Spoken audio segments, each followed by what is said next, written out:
গাড়ি গ্যারেজ থেকে বের করলাম, বের করে যাচ্ছি, দুইটা লোক আমাকে ফোন দিছে যে চলো আমরা দুইজন মিলে যাইয়ে বিরিয়ানি খাই। গাড়িটা নিয়ে বাইপাসের দিকে রওনা হলাম। এটা হচ্ছে সাবগ্রাম যাওয়ার পথে বাইপাস।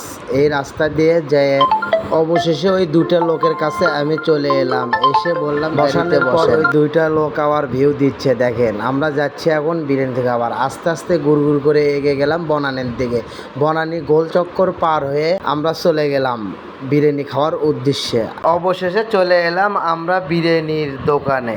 এটার লোকেশন জামিল মাদেশার পূর্ব পাশে। আমি বলতেছি ভাই কয় প্লেট খাবেন? আমি তো খাবো মাত্র 2 প্লেট, আপনারা কয় প্লেট খাবেন? অল্প একটু পরে বিরিয়ানি নিয়ে এলো। বিরিয়ানি নিয়ে আসার পর আজ আমরা এখন খাওয়া দাওয়া করতেছি। খাওয়া দাওয়া করা শেষ হয়ে গেলে আমরা এখান থেকে চলে যাব। এখন প্রায় খাওয়া দাওয়া শেষ, আমরা হাত টাত ধুয়ে চলে যাচ্ছি। ভিডিওটা ভালো লাগলে লাইক কমেন্ট শেয়ার দিয়ে পাশে থাকবেন ইনশাআল্লাহ।